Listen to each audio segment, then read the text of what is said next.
What's up, AfterBuzzers? Welcome back to the gorgeous ladies of wrestling Glow as we know it, and we love it on Netflix. We're talking all about episode 6, Outward Bound. We're going camping, y'all, so get your gear and come back over. You won't want to miss any of it. You're tuned in to AfterBuzz TV, the ESPN of TV talk. Now, let the buzz begin. What's a good camping song? Kumbaya, my lord. Kumbaya. Is that a good camping song? No, I have no idea. Oh. We listen to, I don't know, 80s. I know, but are there camping songs like around a campfire? I don't know. Like, camping we go. Okay, clearly she's not going with me on this one. I'm just flubbing up. It's fine. It's fine. Blanking. Oh, what's up, guys? My name is Candice Cruz, and I am joined with the lovely, infamous. Oh, I'm changing all my adjectives for you now. I'll take it. Little Egypt. She is one of the original Glow Girls. Always with the round of applause for you. Thank you. I love it. I love working with you. It's been an incredible journey. If you guys have been watching and been addicted to this show as much as we have, you've been watching from the very beginning. We've been here like OGs from episode 1, season 1. Oh my gosh. And crazy. we just watched a great episode, didn't we? Yes. It was so good. I loved this one. It was another semi-heavy one. Yeah. Coming off of the lightness of the last episode. I mean, everybody really had their own personal journey that they went on. Get it? Outward bound, going on a personal journey, camping, becoming one with nature. Oh, self-reflection. Look at all that, magic that they were doing. Yeah. Well, let's just run down the list of everybody. Why don't we just hit character by character so you guys can follow along, because we do have so many character arcs within this, and we don't have much time. So, first one, Tamme. Yeah. She's been a big through line for the last few episodes, obviously, with her back. And now she's getting benched. She's getting benched. Yeah. And clearly Debbie did not want to do it. So Cherry had to do it. Yeah. I loved what they came up with, though, for an option. Yes. So was that a thing? I know that obviously it is for WWE and all that stuff. Yeah. But managers are great. They're expensive. So you put them on the payroll and they don't wrestle. So not every promotion can afford to have managers, right? But in Glow, we actually did. We had a bad girl manager. Her name was Aunt Kitty, who was the actual aunt of Matt Simber. Oh, okay. Our director. Yeah. And then we also had Jackie Stallone, who was the mother of Sly Stallone. Oh. She was the good girl manager. Really? Mm-hmm. Yeah, it was a big deal. I was so excited to be a good girl. Yeah, that was her mom. That was Sly Stallone's mom. Talk about a name, right? And she did raps with us, and we got to sit next to her. And I still see her today. I think she's 92 years old. I still bump into her at wrestling shows for some of our friends that are in the industry, and I love her. I don't get awestruck or like fangirl, but that's insane. Yeah. That's so cool. She is a cool lady. Oh, I'm sure. Cool, I mean, look at her son. It's got to come from somewhere. It comes from a beautiful, wonderful mother. Absolutely. Yes. Queen. And Tamme is going to be a new queen. She's going to be a new manager. She's I think going it'll to be be cool. Great manager. Got to have a manager. You got to have at least one on the ropes. Do you think she'll be on the heel or the? I think she would serve better as a bad girl manager for sure. Because if you're a baddie, you can cheat. You can do whatever. You can do whatever. Plus, she already came. Her persona is welfare queen. So yeah. Well, maybe Carmen can switch over and be the welfare princess. And be like her daughter, and she's managing her daughter. Ooh. Right? Oh, look at you. Okay, let's just go. See how fun wrestling is? Oh, it is Isn't fun. It great? I never knew anything about wrestling until I did this show, and now I'm obsessed. But I love that they figured that out for her, and that she's kind of, all that fear that she had about losing her job and losing her friends, they're all just banding around together, and it shows the camaraderie that they have, which I love. Made me happy. Yeah. Yeah. Well, who should we delve into next? I think Yo-Yo. And the conversation with her girlfriend is obviously getting a little bit heated and interesting because Arthie doesn't really know too much about this whole world, which has been a theme for the whole season. Well, yeah, because Yolanda has been a self-professed lesbian, and she lived it, and she's been humiliated and mocked and having to try and protect their relationship, she was saying, by gambling and talking to the dealers and making it look like she's not a lesbian so all eyes wouldn't be on her, and she's got to do that. And the whole time Arthie is like, what we have a problem? Like, she's completely oblivious to Yeah. it, which I think is a good thing and a bad thing. Yeah. I think Yolanda is a little jaded in that regards because it's been so heavy on her entire life, like you said. But it was interesting when the two biddies, obviously Stacy and Dawn, coming over and just sitting in there having some weed, casual, on a bong while they're camping. I feel like that's what a lot of people in California probably do too. So, but they're just chatting and they're talking about switching roles. And who was it between the two of them? It was Stacy that was like, well, if she's going to take my role, then maybe you should just go ahead and take the other biddy role. And she's like, but why? Oh, that one hit home. And she's like, well, there's moments where the moves, like there's a crotch in your face. And like, it would just be better if like you're in the other role. And Arthie's still not getting it. No, but Yolanda got it. Oh, and it hurt. Yeah. You could see that was like a dagger to the heart. Yeah.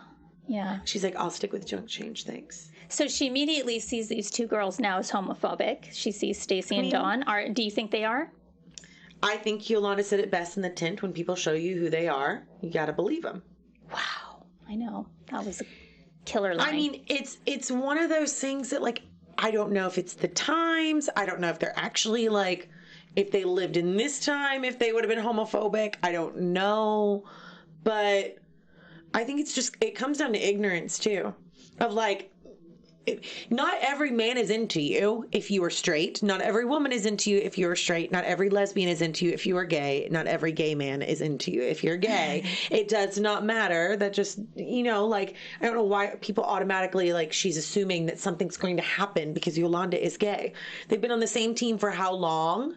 It just bothers me a lot. Yeah, but she's going to smell a crotch and then all of a sudden it's going to be like a whole new world for her. No. It really, I mean, it hurt for me. Yeah, it did hurt for me too. Yolanda did a great job too. Yeah. But as far as acting that part out too, it felt like, oh damn, that poor thing. And now she's hearing from Artie that she doesn't really know what she is just yet. Yeah, and then that was a rough line, and I think she overreacted a little bit on Yolanda's part of being like, well, I don't want to be with a straight girl that doesn't know what she wants. Yeah. Because now, as times have evolved, we realize that there's no one complete answer. It can all be on a spectrum of things. Like, I love that Artie said that. You can be gay, you can be straight, you can be attracted to energies. There's so many different options. It doesn't necessarily have to be like black and white. Right. And I mean, Arthie just looked really hurt and confused. She's like, but I love you. I don't know why it needs to be anything more than that. Exactly. And why does it have to have a label? Right. Right? Why does whoever she falls in love with have to have a label? Yeah. I love that. And it's interesting because Yolanda's so fighting so hard against someone putting a label on her that yet whenever someone tries to remove the label, she's like, no, but I am this. It's an interesting dynamic, whether it's like racially or sexually, how we like identify with these. Yeah. And now speaking of labels, that's a great segue into Melrose and Fortune Cookie. Let's get her proper name for us while we're at it. Jenny. Jenny. Jenny and Melrose, and then obviously her name is actually Melanie. Right. Melanie and Jenny, How did you feel about that one? Because you guys were playing very politically incorrect characters on the original show. Yeah. And actually we never had any, none of the girls. You never had issues with it? Yeah, well, I mean, I knew all the girls that I was wrestling with, so they were all fine. Like, I knew the terrorist really well. We're still really good friends to this day. That was her name? Her name was Palestina, and Palestina, quote unquote, the terrorist. And then, where I thought was really interesting were the girls that had to portray something that they're not. Yeah, and the feedback they got from the audience, like Nanuchka, who played the Russian, who played Ruth's character, could not be seen really in public with us a lot because she actually had death threats. People thought she was stomping on the American flag and that she needed to be taken out on behalf of America. Like, people were going to come and do, like, they're gonna take one for the team, right? They're going to take out this Russian so that they could protect America. People were, I can't understand. It was a comedy show that people would actually like watch this and think that they were invested 100% in these characters. So in a way, that's kind of interesting, isn't it? Yeah, I mean, it is, but I think it's like, it was a very interesting vantage point to hear from Jenny and Melanie, because I think it became more than just like you're playing a sketch and like making fun of my history. There's obviously like the deep rooted history that she has with her family and like escaping war. But also, if you're my best friend, how do you not know that this bothers me? How do you not communicate with me ahead of time? And I get where it's just like a miscommunication, because Melanie's like, well, I was just playing it. I wasn't being like racist. I wasn't trying to do it any other way. It's me. But I also understand where Jenny's like, why didn't you just like, you gotta talk to me about it or do something. Do you imagine how I feel playing fortune cookie every night? Like, that should have been a conversation ahead of time. So it's just... Yeah. And then Jacqueline with her side of the story. Jacqueline, I'm so sorry. Melanie, Melrose, with her side of the story, being a Jew, and then having to still live with the fact that her parents and her family were impacted by the Holocaust. I mean, because it's only 40 years after at this point. So, like, your parents and your aunts and uncles were literally fresh within it still at that point. Yeah, I know. Crazy, right? Like, I thought that was really interesting how they tied both of their histories into that. Yeah. Both of them with the same purpose, like wanting empathy for their lives, right? And then each of them not understanding the other or giving the other empathy at the time that they needed it the most. And for anybody that knows, also, please comment below and let me know where Jenny was escaping from, if you caught that, because I'm not sure. Vietnam and Korea were within the same time frame, but I know that's very different histories and very different backgrounds. I just don't want to get it incorrect. I'm not sure where she was coming from. I know that they're very different cultures as well, but I can understand if she was coming from either of those cultures, how it would bother her as well to be playing a Chinese person and playing the stereotype of being an Asian American or an Asian person in general. Like, there's so many layers put on top. Yeah. Whether you're a lesbian, whether you're playing against your racial stereotype, there's just so much. I know, it's so funny. And you didn't even have to be, like in Glow, for example, Little Fiji, who is very similar to the character that Jenny plays, Fortune Cookie. She's playing Mount Fiji, who's a Samoan's little sister, but she's 100% Chinese. Yeah. Right? Like, I'm Turkish and Italian. I'm playing an Egyptian. Yep. Because I had dark hair. Casting. Yeah. And so typing. it's just, that's where the acting comes in, and that's where I think some, some, I don't know, sympathy towards the actress, for having to take on a role. I guess we can't. I mean, at the end of the day, you are an actress and you're taking on a role. And Sheila is clearly benefiting from acting a lot right now. Yes.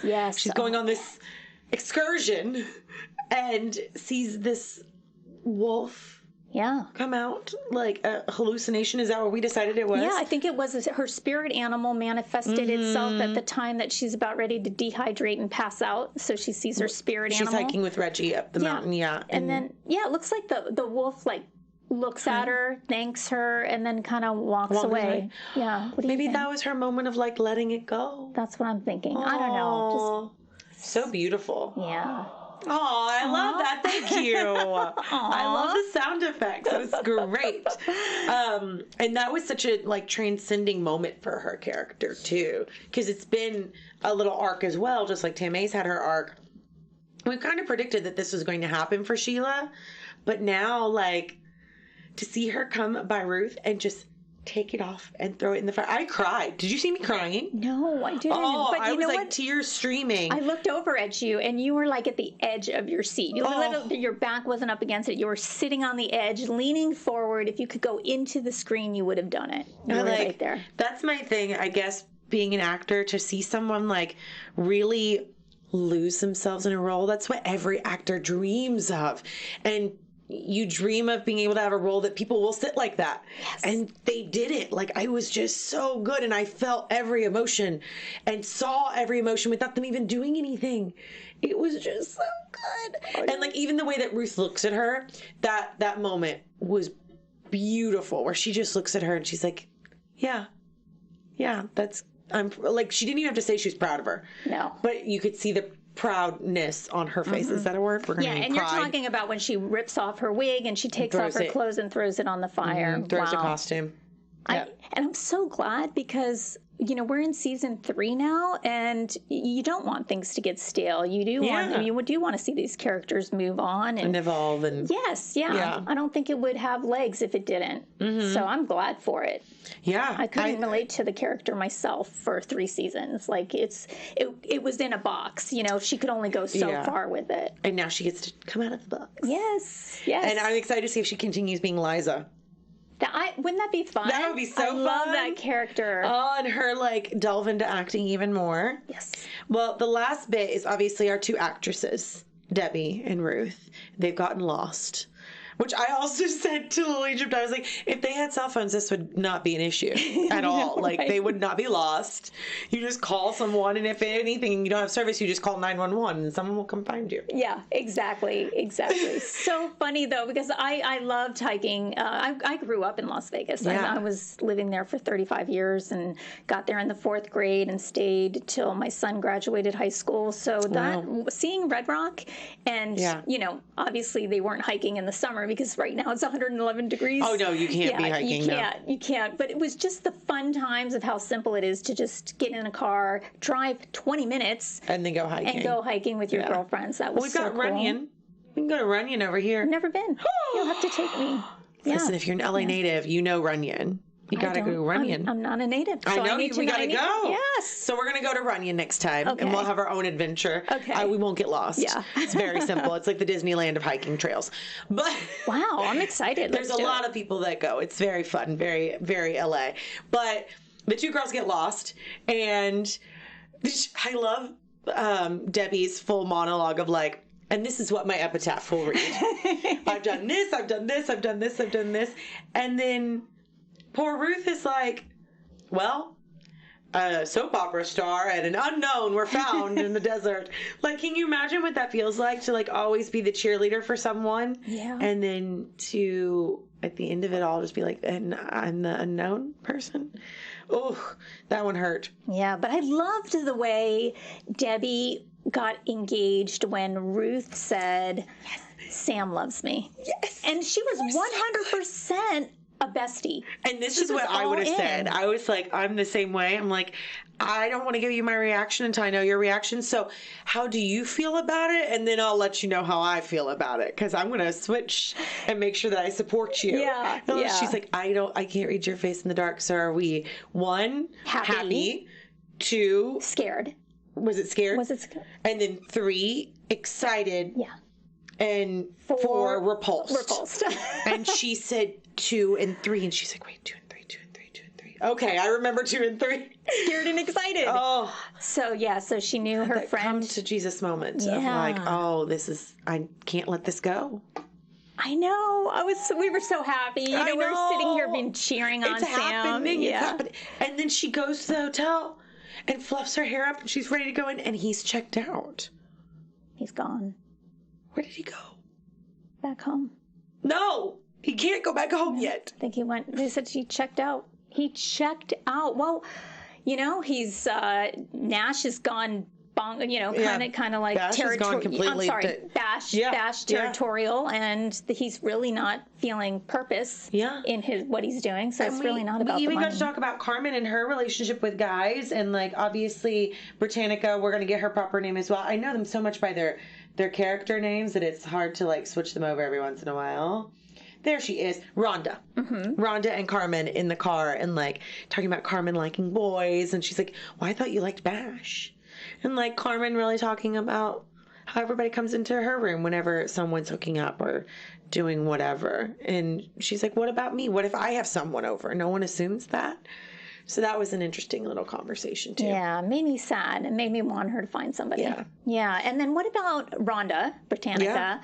The way she defended Nash. Because you know what? Like, hey, they wouldn't have a job if it wasn't for him. And they are getting paid. And like, she's like, I'm living in my car before this. So what do you want to do about it? Yeah. And then I love that guy was like, all right, girl, just stand by your man.